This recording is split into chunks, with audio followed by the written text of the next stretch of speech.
Hey, I'm Stephen Glosser. And I'm Megan Pikert. Welcome to the Going Somewhere podcast, a podcast for anyone who finds themselves in the ambiguous adventure of young adulthood. A season that's marked by uncertainty, change, love, heartbreak, and a whole lot of big decisions. Join us for some real conversations as we dig into what it looks like to be a follower of Jesus in this beautiful yet complicated season of life. We're so glad you're here, and we'd love to have you join our little Going Somewhere podcast community. Follow us on Instagram at goingsomewhere.podcast and join the conversation. We're all going somewhere. We might as well go there together. Thanks for listening. Let's jump into today's episode. Hey everybody, welcome to the Going Somewhere podcast. Today, not only am I joined by Megan, my co-host, just got to get that out there, but also by special guest Anthony Russo. What's up, Anthony? Hey, hello. Thanks for having me. I'm excited to go somewhere. Hey, we are going to go somewhere with this. We are going to talk about your game, The Bible is Funny, Volume 1 and Volume 2.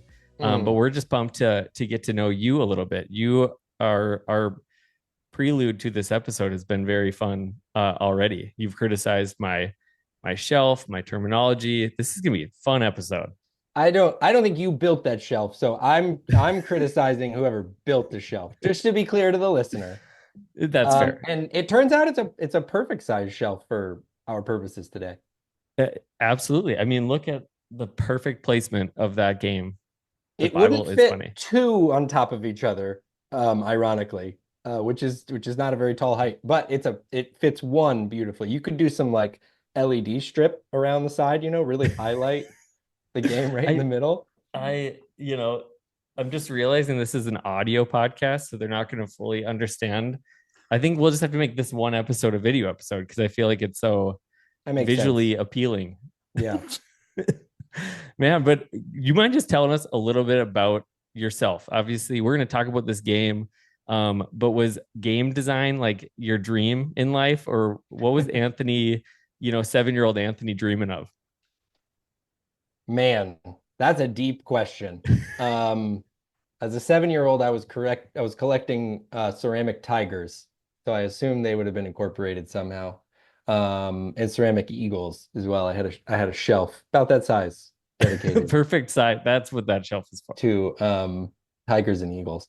No, I grew up going to church. Like I'm one of these people who just as far back as I can remember, we were going to church. And so my faith has always been really connected to me. And just really, it's always funny if you're a person like this. I don't know where you guys are coming from, but like, you hear like testimonies and things like that. And you're just like, man, mine stinks.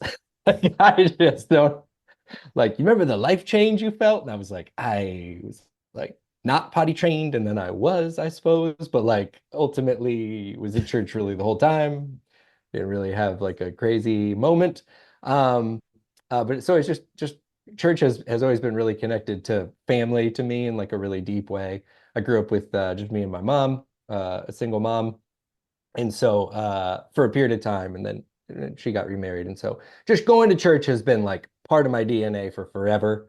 And in going to church, I had this really bizarre experience actually, where the church I went to had an in-house comedy team, which is to date the only church I've ever met or heard of that had this. But we're a couple hours away from a improv comedy school in Orlando called SAC Comedy Lab. And so a group from our college young adult ministry had gone out there, had learned how to do short form improv, and had brought it back to our church and was performing regular shows for our college and young adult ministry. And then they taught some of the high schoolers. So the high school youth group was doing improv and sketch comedy. So it just is a insane reality of my life that in-house comedy was being done at this church I grew up in. And so I started doing that when I was 15 years old. Started doing improv at our youth group and things like that. And did that for a while. Then I went on tour. We had a little in-house group, like I said, but then there was like a touring group that kind of birthed out of that called Isaac Improv. And we traveled around, and there was a couple iterations of that. And eventually it got to me and Tim, who does the podcast with me now and is my best friend and my co-host, as we say. Yeah, we would never call a co-host a sidekick. We would never use a term that's not co-host, because that is the right term. Yep. So then we started doing comedy together, and we're traveling around, having all kinds of fun. I'm giving you a real 10,000 foot view here.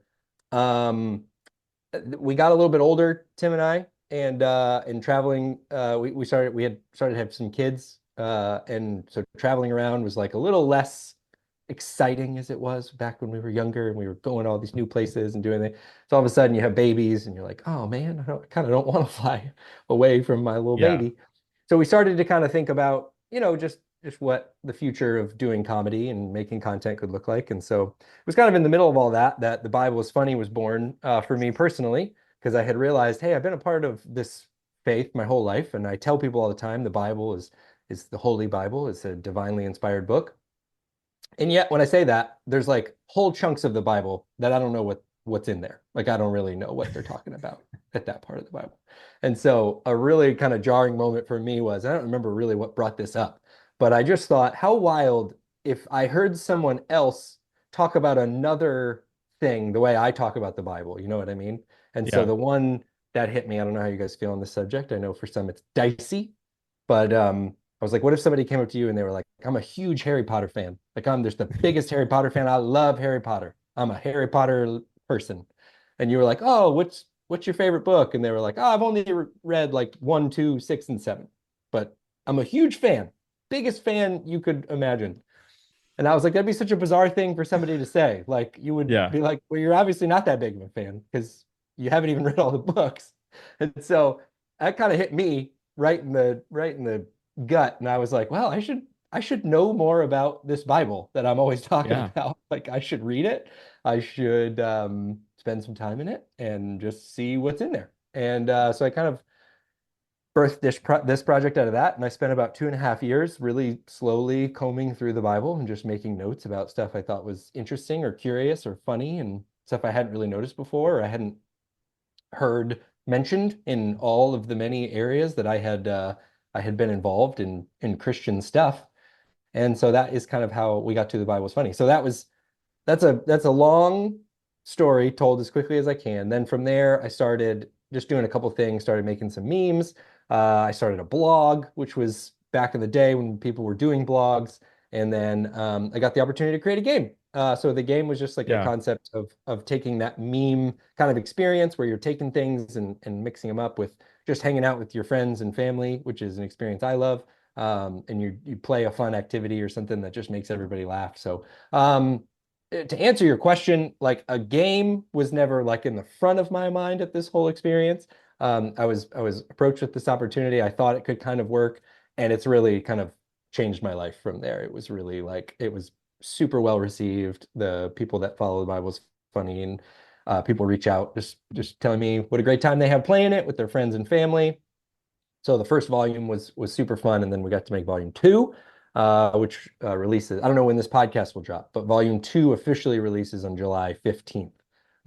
So what that is we put 200 cards in version one or volume one, and there's 200 cards in volume two, and you can play them together to make like a really large playable deck Awesome. You're of waiting for joy. you're waiting for Paul and Peter to write more Bible so you can get more I'm running content out for of volume content. three. Yeah, Come I on. need something to drop out of the sky from us, so that we can work on that. No, it's just so much fun. It's Yeah. just I love it so much. I've been doing it now for like 7 or 8 years, just making fun content in and around the Bible, and I love it more than ever. That's awesome. I feel like you were talking about the improv thing, and believe it or not, our college ministry had an improv comedy team. What? Where are you guys in the country? We're in Fargo, North Dakota, if you ever heard of that. Of course you are. So we had some students that I was like a freshman and they were upperclassmen and they're like they loved improv. They loved playing improv games just for fun. And so they started doing it as an event for our college ministry. And then I Yeah. think I was a sophomore and they asked me to be a part of it one time. And this is the crazy part. So we'd do it on our campus like twice a year as an Hmm. outreach event, and we'd invite the university. Our largest one, we had 1,000 students in our largest auditorium, Whoa. and none of us are like improv trained. Like it wasn't. We would practice, like we would just play the games for fun. Uh-huh. But believe it or not, that's where I met my wife. she was invited by a mutual friend to be on the team when she was a freshman. And we What? just like, yeah, our whole relationship or our friendship for 2 years before we started dating was us doing improv skits and voices and faces. And it's been a lot of fun. So like that's our marriage, that's our life. Oh my I just gosh. went to speak at a camp like 2 weeks ago. And when I was leaving, she just put her face up against the window, and like I would roll the window up, and she just like kept saying, "I miss you, I love you," and I was like, "Stop!" And I took my phone and I recorded it, and it has like 3.5 million views, like her face just like smudging on the window. And I was like, "This reminds me so much of how we met." So I actually Oh somehow my resonate gosh. with your church having an improv. We would do it. We traveled to other universities and we would do it. We had some major flops in those environments, but it was one of the Sure. most fun seasons of my life for sure. Yeah. This is going to now turn into an interview with you because I have so many questions. Was there so few people? Let me just share this from the improv community. It's just not typically something that attracts mates when you do improv. It's typically something people are like, what a weird habit you have, and I'm not interested. So this is really kind of a unicorn story. Do you remember the show that she was at and do you remember any particular like skit or what you did that really impressed her and made her sitting in the crowd go like, that's my soulmate? Well, it was that she was on the team. So I actually didn't know her until we were doing it at an event, and her friend was like, "Hey, you should do that." And so nobody knew her. She was like 1 month into college, and I just remember her being fearless. Like her just Yeah. she did not care if she looked silly. She wouldn't consider herself funny. Like we had some talking games where it's like dear diary, and so you hear from the crowd and you write a diary from that person's point of view. She was terrified of those. But anything with like sketch humor, she broke her ankle doing a scene where she was dancing on stage. She literally broke her ankle, went the whole time. It was like swollen What? for a week, and then she found out, oh yeah, you actually hurt yourself pretty bad. And so she's just like fearless and like that. And yeah, you've never What a seen us do warrior. improv. You've just seen our life of improv. Yeah, I mean, Taylor's one of the funniest people I've ever met, but it is like physical comedy. It's like facial expressions, dancing, like expressive, whereas you're like the witty and Yeah. like logical funny where like, oh, that was like deep. How did you get there? So, anyway, you guys balance each other really out a lot, but But I think it That was is that. amazing. It was just the fact that we were in like the safest environment ever. So when we were all together, there was no romantic interest actually at that time. It was just literally it was 9 p.m. and eight of us were together just throwing out random stuff and laughing. And I think just laughing together, you just bond. And so our friendship would be seasonal because it wasn't like a constant thing, like weekly events. It was once a semester. So the month prior to an event, we would kind of pick up again. Yeah, yeah. Um, and so, yeah, I think, and then with our children, like it's pretty much that's the constant. But my wife, Kristen Wiig, was her big. So like Kristen Wiig's humor of just kind of like the I'm Dunice, Yeah, so a yeah. little bit like a little bit like weird humor. Yeah. And she actually did it. She was at a camp or she volunteered at a camp for a couple summers, and they did something. It was like a late night comedy thing, and she was kind of the star of the show. And so she had been in that space already, but yeah, so it's kind of wild. It was more of the. It wasn't like I was attracted. We were attracted to each other. Like, wow, you are so funny and you're so endearing when you're doing this. It was. We just had such a safe friendship. The first time we hung out, just her and I, we ended up turning on the Tron soundtrack and like Hans Zimmer music, and we had like a 30-minute silent like sword fight, slow motion sword fight. It was Yeah. just how it was. This is kind of exactly how I imagine relationships in North Dakota happening. Everything you've described. It's This is like it. if I was imagining how people fall in love in North Dakota, it is Hans Zimmer soundtrack, 30-minute silent sword fight. Yeah, that's kind of the rule book. We It's want. just your stereotypical story. How many times have you heard it? I mean, I've lost count. I mean, Yeah. Megan's in the middle of one of those right now. Get out of here. Just kidding. She's not. That is hilarious. But has humor? So obviously, you kind of were thrown into this whole thing of humor. Like, how has that affected just your relationship with God? Like, how is that? Because I think a lot of people, a lot of Christians that have been around, can be boring, and humor is not a part of that part of their life. Like that might be Yeah. like a segment of their life, but it's not intertwined. Like how is that all gotten intertwined for you? Yeah. Yeah. I do think that's like unfortunately that happens to a lot of people. There's a lot of splitting between things that are sort of spiritual and holy or whatever. And then there's this that's like very of the flesh, we might say. And I think humor is one that is interesting because it does bring so much joy. Like it comes from such a joyful place. Um, and that is a fruit of the spirit. So it's kind of a bummer when you see things get split and you go like, oh, laughing, joking, that's not, suffering and sadness. That's what's spiritual. And then you go like, well, the spirit it's the second one listed is joy.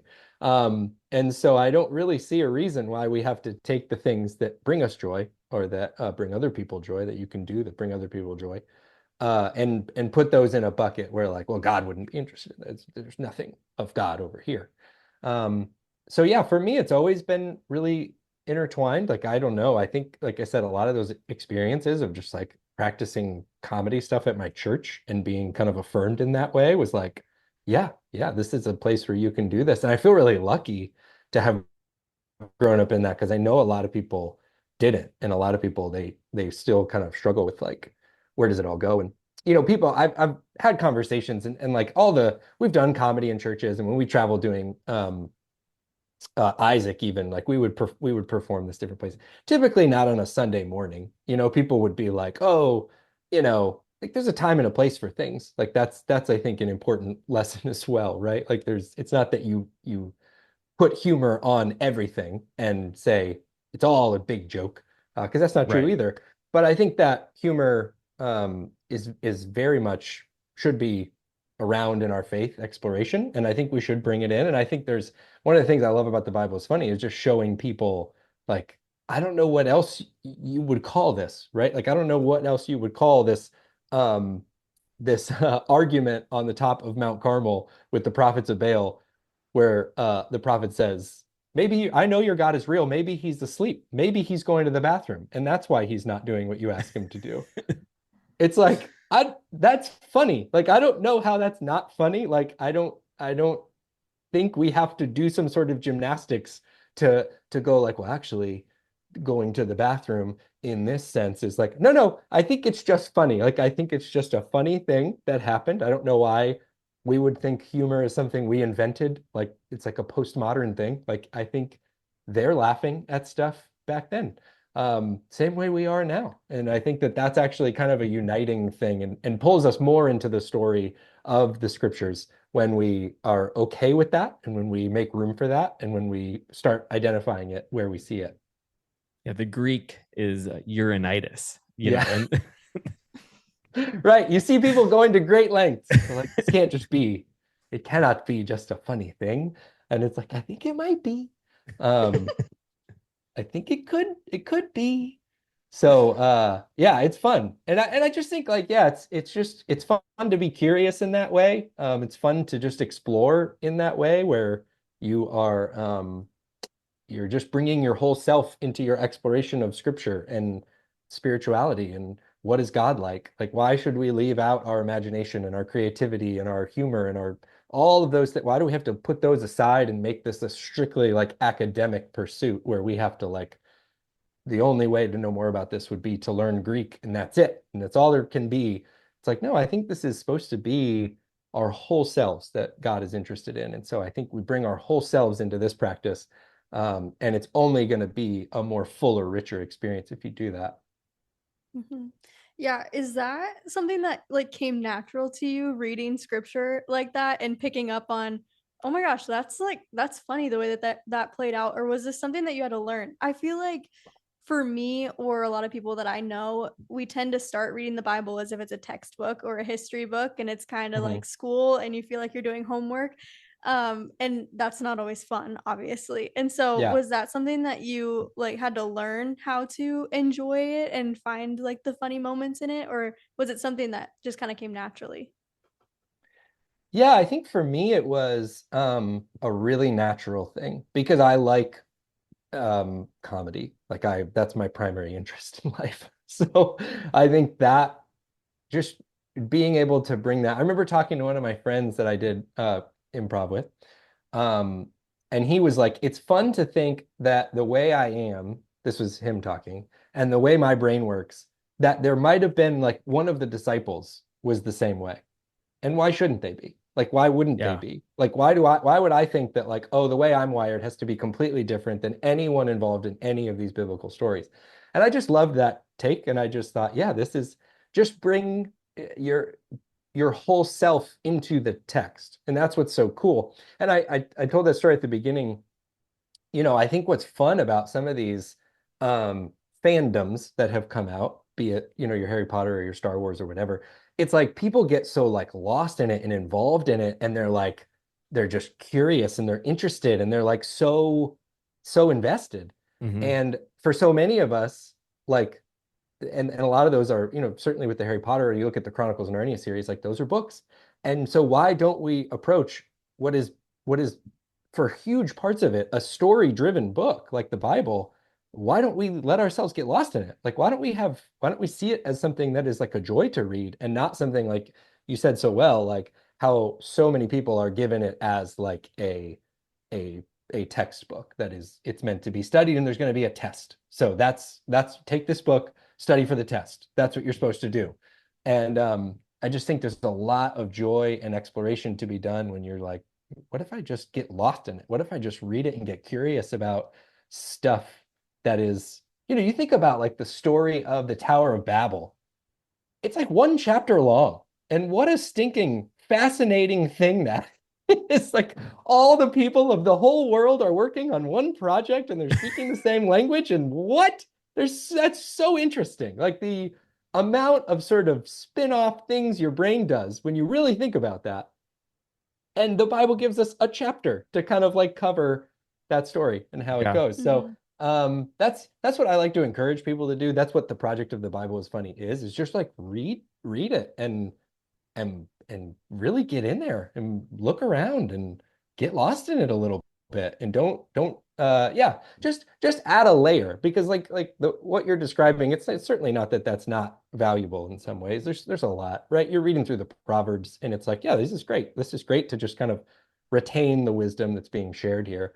But whole bulk parts of other parts of it, it's like this is a story. This is meant to be this was passed down orally for many many years. That's another thing I think a lot of people forget is like we have our written text. These were stories that were told by people for a long time. So um that's yes, to answer your question. The comedy part kind of came naturally to me, and that's something I've just tried to encourage in others is like what is naturally interesting to you, and why shouldn't you bring that into your why do you have to like put that on the shelf and then read the Bible for strictly academic purposes? Why can't you be inspired to create artistic things? Why can't you be interested in the science behind some of this? Why can't you be interested in like what interests you and bring that to your biblical exploration as well? That's good. I was preaching a while back, and I was going through the story of Jesus and how at post resurrection he was walking and the disciples didn't recognize that it was him. And so I decided in my brain, I was reading this and I was like, how funny is that? I mean, obviously there's all the other stuff. So I designed a picture, or I took like one of those the main paintings of Jesus, and then I put the little glasses with the mustache on it, and I imagine this is probably what he looked like. And Yeah. believe it or not, one person decided to leave the church because Yeah. of that. And so I was just thinking of that, like, do people misinterpret you? Like when are there people, or how do you handle that? Or, because I'm sure there's some times where the Bible is funny. They're like, no, the Bible is serious. It's the inspired word of God. It can't be funny and the inspired word of God. So like, how do you handle that? Or has that ever happened to you? Yeah. I mean, I just want to say straight up, I kind of am on team leave the church for this one. That seems like what you did was outlandish. I mean, Oh man, glasses weren't invented for many, many years. the Bible is funny guy is leaving the church. I Oh almost hung no. up on the interview, but I held out. No, that's funny. And I'm sorry that happened. We joke about that. I worked at a church for like 15 years. So I know the stories of ministry like that. And I know you're telling a funny story, but it does weigh on you, man. You try to be creative and put yourself into this stuff. And when people respond like that, it stinks. So I'm sorry that happened to you. It's multiple services, and I did stop the joke after he had told somebody right away he was leaving. He Yeah. did come back um several months later, but so that's good. He was just looking for an excuse to miss a few Sundays, and he didn't have to go to those lengths to put that on you. Misinterpreted. By and large, Christians on the internet are very well behaved, I think. That's a joke. Yeah, I have been misinterpreted before. Honestly, not that much though. It was way more in the beginning. I always believed, I would talk to my wife Rachel about this a lot. Like, I always believed that just the more that I did it, the more people would sort of get it. And so just the name was offensive to people, like exactly like you pointed out, like, oh, this is just some making a mockery of the Bible practice. And I was like, I mean, it's not. But if I were you, I wouldn't believe me right away. So I was like, let's just keep doing it. And I think people will sort of start to see that like there's some rules to this project. Like the Bible is never the butt of the joke. Like it's never like, isn't this isn't the Bible ridiculous? Like that's just not me. That's right. not the type of stuff I'm making. So I think people just sort of wouldn't know that right away. And it's probably just not a good practice to sort of fire off in the comment section when you've only peripherally seen the name of the account. But it happens. And I think I get like I don't know. It's kind of wild to me how supportive the Bible is Funny community has been for like all the stuff I've done and just making such a big deal of the game and so many people buying it, playing it with their friends and all the different stuff, man. It's really been, and I think it's rare because I do see a lot of people and a lot of other accounts just be treated a lot with a lot of harshness in the content they make. And I have Yeah. just been the beneficiary of like a really, really great community that has sort of grown in the Bible is Funny world that is just very well behaved and considerate and thoughtful and supportive. So I consider myself lucky to that effect. Mhm. That's cool. Yeah. With that, with the way that you kind of approach humor and like reading the Bible, has that been like has it been like easy for you to relate to like the joyful side of God and the joyful side of like the humanity side of scripture? Or how has like pursuing humor and seeing kind of like the funny things or relating to the disciples in a certain way impacted how you view God and his character?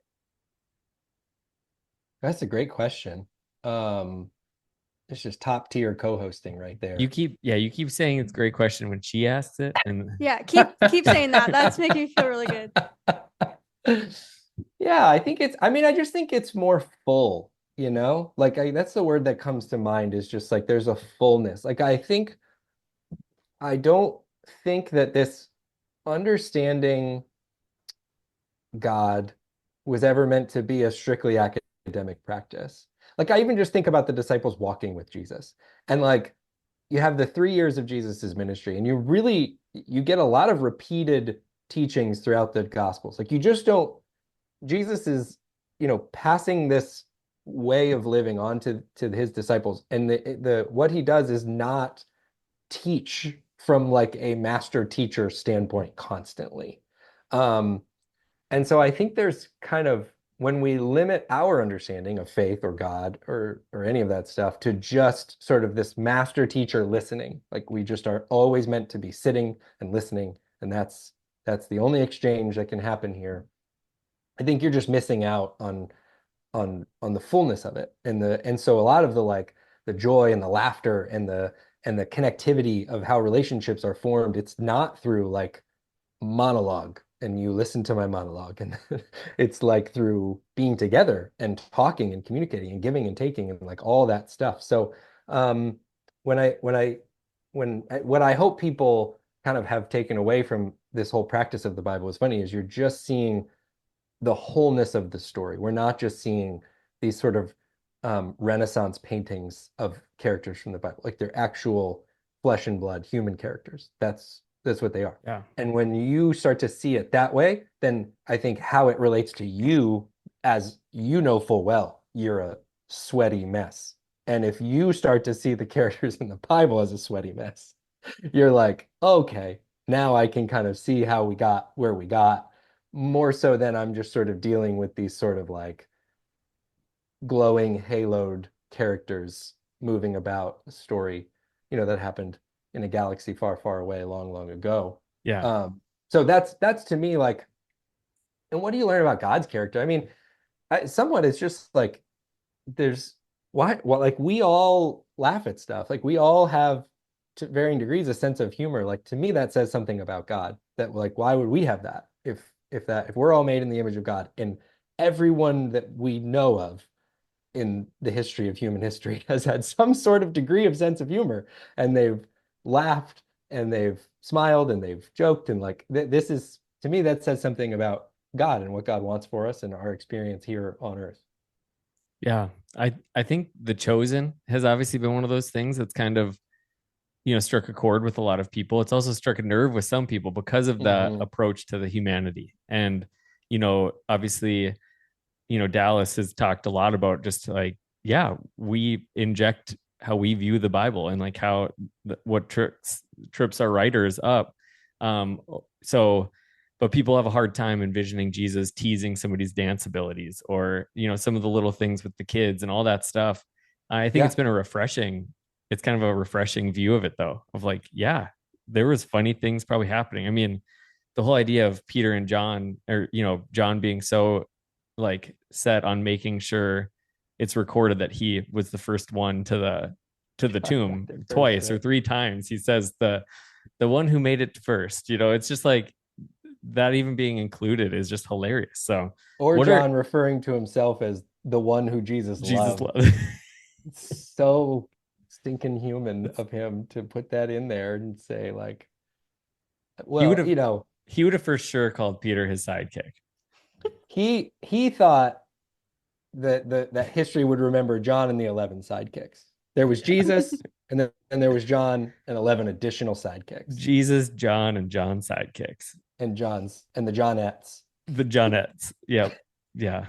I just want to publicly apologize for calling you my sidekick. Thank you. I've been waiting for that 6 months. You're the co-host. You gotta love John too, naming all the books John, except for Revelation. We're gonna go John, then we're gonna go First John, then we're gonna go Second John, then we're gonna go Third John. But then there's also some, versions that actually say John's Revelation. Which I think was his. That's what he Yeah, probably that's it. wrote. Yeah, they're like, That was the original text. Some of us were like, John, we cannot have the name John present 5 times. It's too much. that's awesome. What here's a couple quick questions. Hit me. Might your brain will need to hopefully be there with us. But if you could pick a Bible character to be your college roommate, who would it be and why? I think I'm just gonna follow my first impulse, and it's gonna be Samson, and it's just for the chaos, right? I just want the chaos of being a roommate with Samson. Like hey, that Anthony was just Delilah's coming over again. I don't know, man. It seems Didn't kind of she stupid. actively try to kill you last time she was here? Isn't she involved in a plot? I don't know, man. I don't know. It was her. It just seemed like you'd have stories. Do you know what I mean? Yeah, oh yeah, for sure. I mean, I could give you Paul because I would have learned so much. And sure, But honestly, my first answer is Samson for the stories. I want to have been there. This man is tying together foxtails. Like that's some where did he find all these foxes? Where were they gathered that he could just find them and tie them up? It's true. Yeah. I, I think of some of David's mighty men. I don't remember their names, but there's the one that went into the pit with the lion, and all that stuff. Like it's 5 people just left the church because you couldn't remember David's mighty men's names. we'll put a counter on the bottom of this episode. The amount of people. Just keeps going down. Our pastor's actually gone right now on vacation. He's gonna come back and he's like, where are the people? Happened? What happened? Sorry, what were you saying, David's mighty men? I just think the story again for the stories that he would come in. Yeah. And what did you do this weekend? Oh, I went down. I went into a pit with a lion on a snowy day, and I killed it with my hands. I'm like, no, you didn't. I did have a roommate though. I pulled into my garage one time. Yeah. And the garage was opening, and it was a hanging deer carcass. Like in the middle of the garage. He hung it from the rafters of our garage because he went hunting. And that was probably similar to what that would feel like. Why is there a dead lion in our apartment right now? Well, and who is the type of person that sees a dead lion and there's a beehive inside of a dead lion, and he's like, I'm gonna eat that honey. Like, I understand that hygiene has come a long way, but my gosh, that the layers of gross is like, that's a dead rotting carcass, Samson. Maybe you don't dive in with your hands and scoop out whatever insects have taken over a dead rotting carcass. It's so true. Do you have any roommate picks? Well, I was trying to think of like some of the girls of the Bible and just shout out the women of the Bible because they're all put together. They're all pretty okay, So I don't know. I think you have JL with the tent peg, and that would be a good roommate. I think if you were to no one would cross you. You know what I mean? Yeah, like if you got dumped, that guy is gone the next day. Don't go to sleep, fella. Yeah. If he doesn't play the Tron soundtrack on your first date, gone. Not worth it. Hans Zimmer is not in the playlist for the road trip. Peace. Immediately, no. Yeah. That really is like such a notification right away. There's a type of person that will appreciate Hans Zimmer on the road trip, and there's a type of person, and both of these types of people, in my opinion, maybe you can disagree, it's fine to be either type, but if you're a Hans Zimmer type, you're not going to get on with the non-Hans type. Well, and that's part of the thing is like, I'm not a Hans Zimmer guy. It was just it's just like an epic music and it seemed fun at the time. We don't play that routinely now. It's not like that. That's what we turn on during dinner. I think it's tough to beat the allegations of being not a Hans Zimmer guy when you once sword fought to Hans Zimmer for 30 minutes. Right. I feel like you shared the story really proudly. Yeah, the allegations, like the jury came back, you're guilty. You are a Hans Zimmer guy. There's no sense now in trying to act like you're not. I think it's fine. Is it fine? It's fine. It's just like you say, on a first date, like you might lead with that. Like, I'm a dog person, and also I'm going to crank Hans Zimmer in the house. I think you subliminally lead with it though. Like, you play it and just see what the reaction is. Just to score your entrance into the date. Yeah, that's a good idea. That's awesome. That's amazing. I feel like as you're talking and just even there's those other things that I probably didn't let myself see them until later in life, because I did see it almost like, oh, I'm stepping out of line. Like, I'm laughing at youth group because the pastor said that they were naked and unashamed, like there's a lot of shame when I'm looking at myself naked in the mirror. I don't know about you, but I think that it's just kind of fun to like look back, and that has definitely been probably the last several years. I was in ministry for 6 years, and then 2 years, 3 years, I was just working with a nonprofit, and it just looked different. So I didn't have to write messages on a regular basis. And so even though I didn't want my time in the Bible to be message prep, but Mm-hmm. it was still like I was still Yeah. thinking like, how can I teach this? How can I, or oh, that's really good. I should share that in the next time I preach. Where that season was just like reading it for enjoyment and reading it for Yeah. um and and it was, I think a lot of those things kind of popped in to my mind when I'm not trying to turn it into something that I give to somebody. And it's just like, oh, this is just a gift to me. And Dude, so it's a fun way to read the Bible. that's a whole word right there. And like I just keep going back to what you said earlier about a lot of times it's presented, especially to young people, as a textbook, as a rule book, as a map. I've heard it like, and just yeah, you just don't. I think that man, especially sometimes when you think about the way Jesus taught and the way Jesus taught through story, and we think about like having all the hundreds of years of Christian thought to like unpack those stories has gotten us to where we are today. But if you think about like, man, Jesus was not afraid to get up in front of a whole group of people and go like, "Hey, a farmer threw a bunch of seed on the ground. Some of it grew and some of it didn't. Come back next week." And that's the end. And like we have kind of developed a little bit of a complex around like, well, we have to kind of analyze it. We have to kind of come to an agreed upon solution as to what this means, and we have to kind of defend that point against everyone else because it can only mean kind of the one thing that we say it means.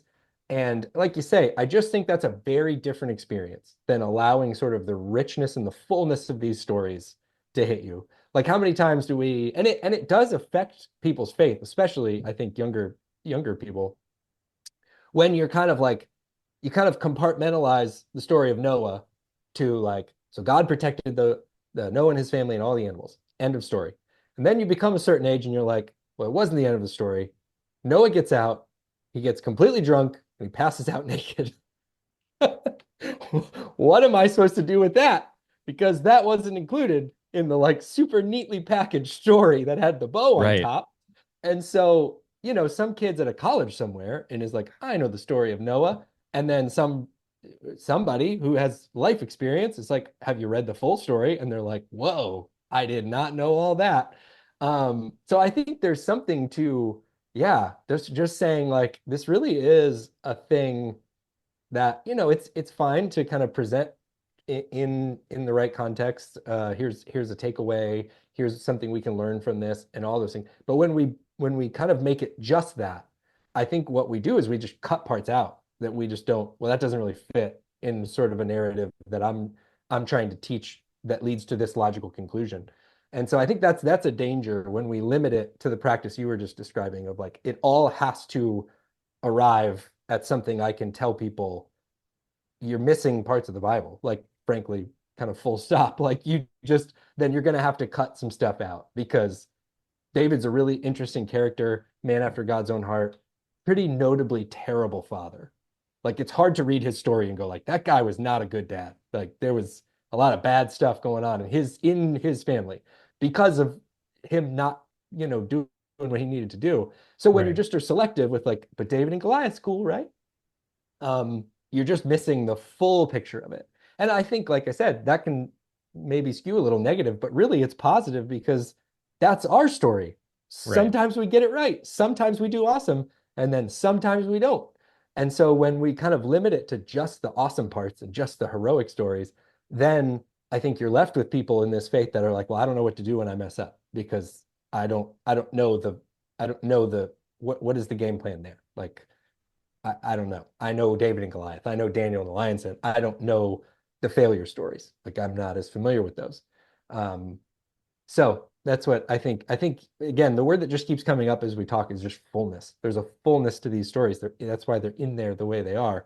And I think it's just fun to explore for exploration's sake and to kind of put down that part of you that wants to arrive at a 3-point outline every single time you read the story. Mhm. Yeah. I feel like realizing that there is like a full story to it comes with time. And like what you were speaking to, Stephen, earlier of like when I first read it, I asked the question about like the textbook because that's how I started. Of like this is what I'm supposed to model my life after. I'm supposed to learn from it. And so you go with you approach reading it with the mindset of how can I apply this? How can I learn from this? But then I think through time, you learn to like enjoy the act of reading it and of just learning just to learn, like, oh my gosh, like these are real people and this is the whole story. Like this is how David treated his kids, like what you spoke to. This is how he was as a king, and also this happened. And but I feel like it really took time for me to understand that like there's enjoyment in the story too. Like you can enjoy to just read it. It can be kind of like that childlike faith that we're called to have of like this can be just fun and like an adventure, you know, kind of mindset to read it, because like this is actually crazy, some of the stuff that happened. Like yeah, anyway, we've mentioned quite a few Yeah. of the stories already, but it's like what, like if you actually believe that that happened, that's nuts. You know, so Yeah. it's Well, cool. and I even think that is sometimes forced on us because I think you learn more when you read for fun. To be honest, like I think you can retain more, like more of it sticks with you. You're more likely to kind of like um have it sink beneath the surface if this is something you're doing that's bringing you joy. Um, we've all like done the textbook thing. And I would say, like, how much do you remember from your seventh grade history textbook? I'm sure it was a fine textbook. Uh, you probably don't remember much because you're just reading it to, Napoleon was short. yeah, which I heard recently might not even be true. I just had my mind rocked. No, Anthony, you can't do this. They were like, I think he was just kind of normal sized. Um, anyway, I don't fact check me on that because it was only one source.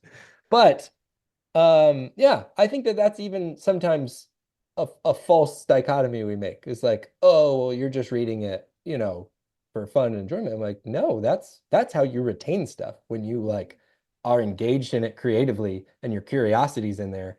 Again, your science textbooks are transmitting information, and there'll always be a type of person. And I think that's one thing too, is I just think, you know, the story of our faith and Christianity. Like it's for all people. And I hate to see it boil down to just sort of like it, sometimes it feels like it's just a lot easier for people with kind of strictly academic mind to kind of pursue it, to really be engaged in the Bible because it's kind of positioned as like, well, this is an academic pursuit. Um and I think it's something everybody should be invited into, and they should embrace the joy of it and the curiosity of it. And I would certainly argue that I think you even will learn more when you pursue it that way. I think one of the things you said too was the fullness of the story. You said that word keeps coming back, but I think it's also the fullness of the person. You know, you talked earlier just about how we can segment parts off. And that's just a big thing that I've leaned into more is like I am one person. And sometimes we try to put our faith in just like another box in our life. We have our family, our friendship, our money, our work, and I think everything gets crowded then. But when it kind of Mm-hmm. stems from him being at the center, and then it just impacts everything. And I think that fullness approach, like, yeah, I don't have to shut off my humor when I go into this setting. I don't have to shut off my, intellect when I go into this setting. I don't have to shut off whatever. I'm avoiding saying things like working out because I don't really do that. I said I call it heat therapy. I do hot tub, sauna, steam room on rotation, and Yeah. I think it's good for me. Hans Zimmer on the headphones. I don't even do it on the headphones. I just volume up. Everybody has to be with me in it. Yeah. No headphones. Hot therapy with Hans. Heat therapy with I hot. Dude, I love that. I've quoted this because it's just stuck with me. And I hate where the quote comes from. Let me just start by saying that. But when Kanye West he dropped a Christian album. Do you remember this moment in pop Yeah, culture yeah. history? And there's always been this conversation about like, are you a Christian rapper? Are you a Christian comedian? Are you Christian this, that, or the other? And somebody asked him that. And again, for all the crazy nonsense that guy says all the time, this one I think was like, doggone it. I actually think it's kind of a great response. They said, are you a Christian artist? And he said, I'm a Christian everything. Yeah. Um, and I was like, dang, I do kind of think that should be the response. Like, Yeah. no, it doesn't live in one space. It lives in all the spaces. And so yeah, I bring that with me everywhere. And then when you do that, like that fluidity, that like wholeness comes together, that like, yeah, this does matter in my family. This does matter at my place of work. This does matter at my school. This does matter at the gym when I'm there. Like it matters all the time to me. And so if I think that God has a spot and is present in all of those environments, you're gonna start to see God in a much bigger and a much fuller way than when you're, yeah, partitioning it off and going like, oh, me and God have a Wednesday night appointment that I'll go and I'll see God then. But Yeah. the rest of the time I'm out doing my own thing. So I think there's So a good. there's a lot of wisdom to what you said. Mhm. So good. I know this has been fun and I want to make sure you can get back to making memes. I think that's Thank you. just kidding. It's an important job. Those memes, they won't make They're themselves. not gonna make themselves, I tell you I that. think AI actually does make them themselves though. So I don't Soon know. enough. Soon enough.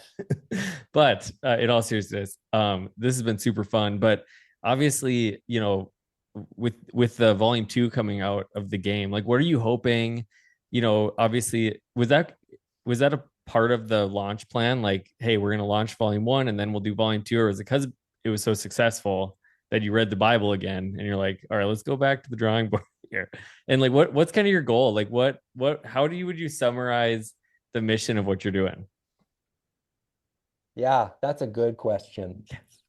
You're really learning from your co-host. Oh, thanks. Um, yeah, it's how do you summarize the mission? I mean, with the game, I can tell you the thing that has brought me the most joy is just I feel like it just in a lot of ways there feels like there's a lot of division in the world in general right now, but it's even like in homes more than it has been. Like issues like faith are not as like everyone's on the same page in the household um, as maybe in years prior. And so people are just, especially with issues of faith, some of these conversations are hard. Some families, I think, just sort of stop talking about it because they're like, well, Yeah. I think this and you think that, and let's just not talk about it. So I think with the Bible is funny, it's just brought me a ton of joy to see like this is a joy-filled, positive experience everybody's going to have with the Bible. Like it is inarguably the Bible. Everything I put in there is pulled from the Bible. I don't like insert or summarize. Like you can look up the verse that I quoted in the translation I quoted it, and you will find it in that form in the Bible. So it's this experience everybody has that's positive and joy filled. And it doesn't matter if somebody has no affiliation with faith, somebody has been really hurt by the church and is like kind of struggling with where they even are right now. Everybody can come together and play this game, and it's fun and it's memorable, and you're laughing, and it's just like logs sort of a positive experience with the Bible. So that's I wish I could say I had some sort of grand scheme and plan that it's all like playing together beautifully, but I can just tell you like that's what's filled my heart up the most is when I hear Yeah. that. And I hear like multiple generations too, right? Because Yeah. what faith meant to your grandparents might be different than what it means to you. And yet you can all come together and play this game, and it's really fun and silly, and you're gonna laugh a lot and everybody's gonna have a good time. And that's really intentional. Like there's parts of the Bible that we've not delved into that are actually like kind of more maybe 18 and up oriented. And we've kind of kept it in like a very playable middle that we feel Yeah. like everybody can have a good time. And grandma can play, and your teenager can play, and everybody can just have fun with it. But truthfully, yeah, I mean, it was a fun project to do, and it was kind of a we'll see how it goes. And it just went like way better than I could have ever imagined. And so that's what created of course, as soon as I finished it, I was like, oh, we could do more of this if that opportunity came up. And that opportunity did come up thanks to everybody's support. And so that's why we were able to do volume two. And it just feels great because one of the only pieces of feedback we got from volume one was there wasn't enough cards. Like Yeah. you can see it's kind of a small travel size thing.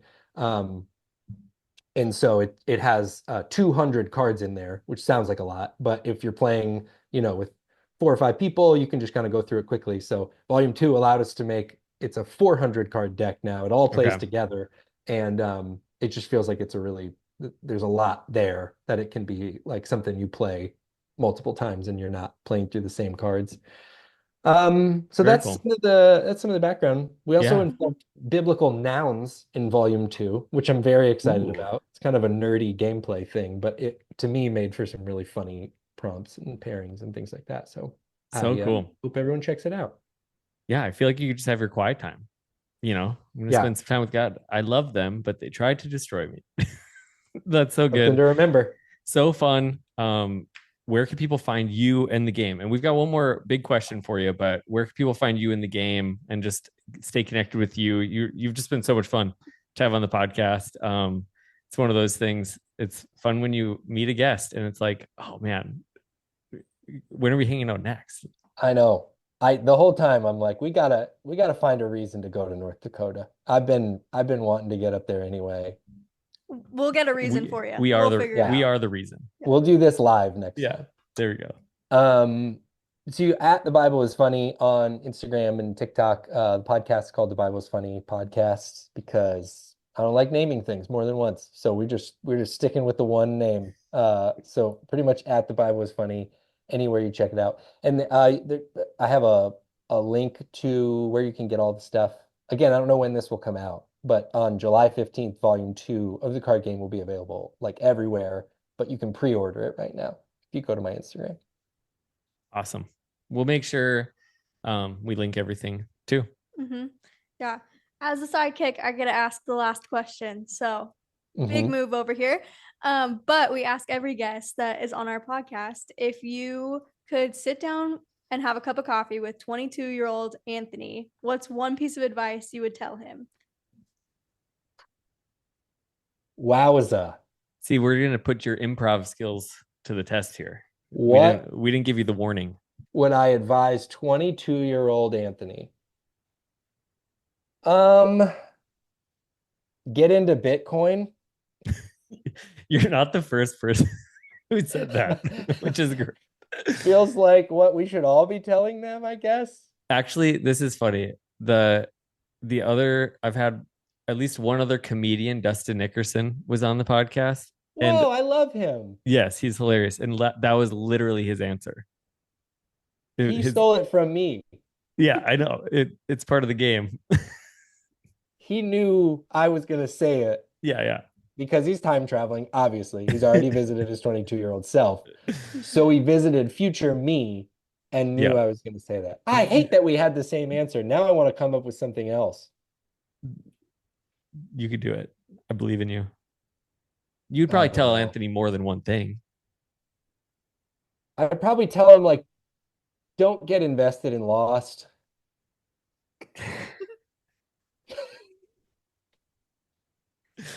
Great advice. Just would you give him any other just that's all you would say and be like, don't ask questions. You're only 22. You can't handle Don't it. get invested in Lost. You actually are lactose intolerant. At this point, it's a suspicion. It's reality. So just adjust. That's something I would tell him. And then I don't, that's all that's coming to me right now. Hey, that's okay. Anthony's walking away from this coffee like, okay, all right. No more milk. Don't watch Don't Lost. watch Lost. Invest What in is a Bitcoin. Bitcoin?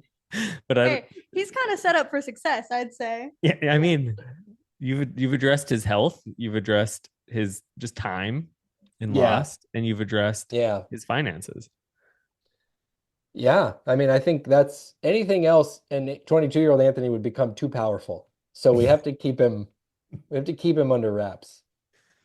I love it. I think this has probably been the most sufficient answer and helpful answer. All bite-sized stuff that Anthony can really apply, Yeah. and any listener today can apply as well. So has somebody given like a great thoughtful answer about, personal development or something like that? Most people, Yeah, that feels right. that's why this feels right. Like I'm good with this. I'm good with this. I feel like most of the advice is it's been really, really like good, but I'm also like, if I was 22, I unfortunately wouldn't have listened. Right. But this, I'm like lost. Oh man, I'm really into it. I wonder why I should stop. But I'll stop. I was gonna start that show. I have a oh, that's funny. Hey, I think that is what future selves, that's the best thing future selves can do for us. Is like, that show's too long. Don't get invested in it. You're not gonna like how it ends. Yeah. I know that this is a new answer, in sticking to this, but I think it's actually the best answer in the sense that it's hit everything. This is good. Well. This is so good. Hey, no, this is fantastic, Anthony. This whole episode has been awesome. I knew just with the game and what's obvious about the stuff that you're doing is that you have a sense of humor, that you are joy, and bring joy to things. But also, I think the approach that you've talked about of the Bible and just our relationships with God is super impactful and helpful to somebody that's kind of stuck, that's somebody that's like, man, I'm having a hard time engaging in my faith. And I think it just gives a new perspective. And so appreciate this time. This was super fun to have you on the podcast. Well, thank you guys. This was a real joy to be here.